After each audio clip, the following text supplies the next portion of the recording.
7, prep the iron cannons.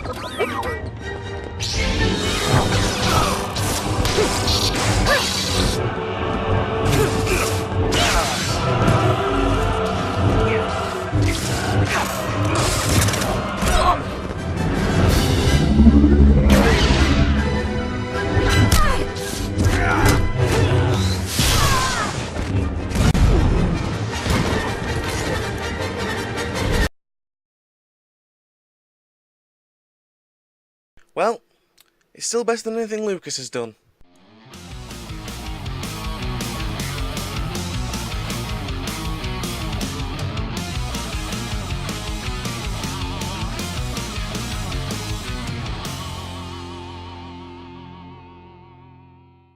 When I started these reviews, I swore an oath on the corpse of that prostitute I'd just murdered that I wouldn't review a game that had already been torn a new one by 0 punctuation, or games that memory has long since left behind, just like those thoughts of that PE teacher that was very hands-on in the school showers who always said, "Give that here, you're washing it all wrong," and as you got older, the thoughts of his hands on your frail young form festered and turned into something ghoulish, right to the point where you can't even bear to look at yourself in the fucking mirror anymore for fear of what might be looking back at you, so you begin self-medicating and are then plunged into a sick and perverse spiral of depression and start thinking, that bottle of bleach is looking awfully enticing, so where the fuck did all that come from?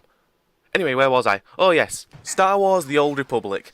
I wasn't originally going to review this since Yahtzee already did a good job at making sure any developer who worked on it goes to bed every night soaked in their own piss and tears, but I thought I would anyway since all these reviews I've done so far are basically veiled love letters put out there into the cruel seas of the internet, hoping that Croshaw Senpai might finally notice me because he's so cool and amazing, and I'm getting sidetracked again, aren't I?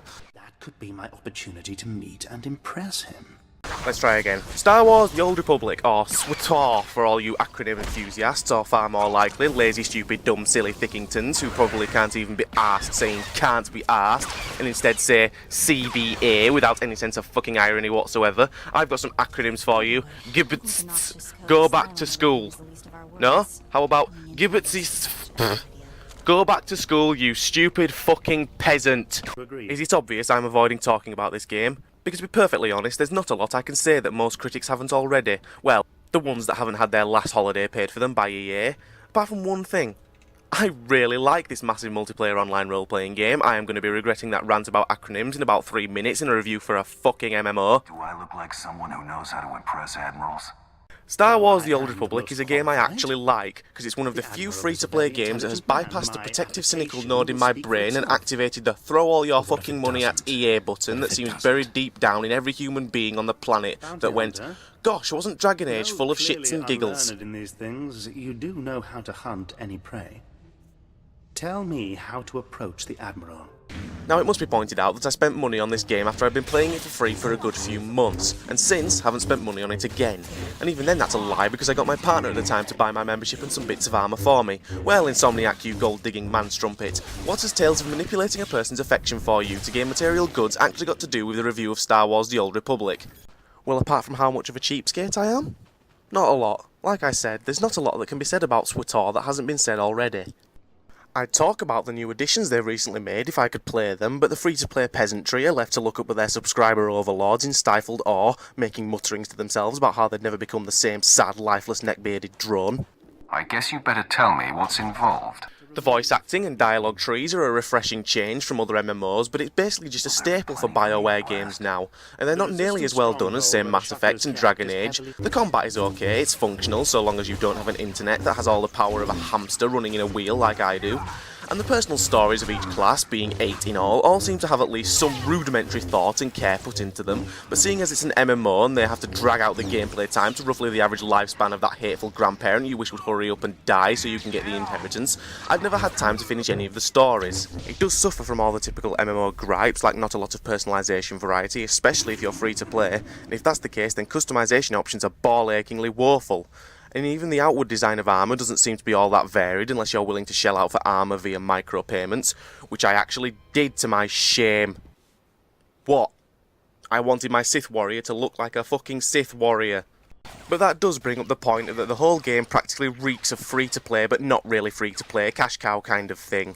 Oh my, EA, shady business practices? What has the world come to when you can't trust EA to be the hallmark of integrity? I sarcastically think to myself before my brain slowly wakes up and remembers that this is the company that brought us fucking Dungeon Keeper. The shit Dungeon Keeper.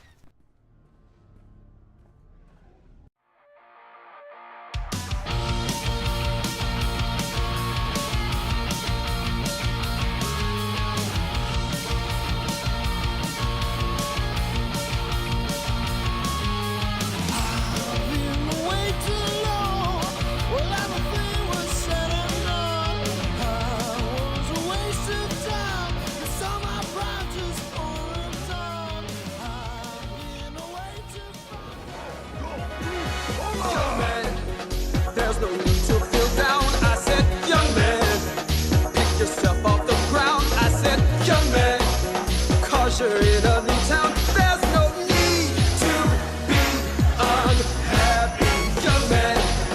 I'm your new NCO, I said, young man. Let's get ready to go, it's conscription. But I'm sure you will find many ways to have a good time. It's great to be in the Empire today. It's great to be in the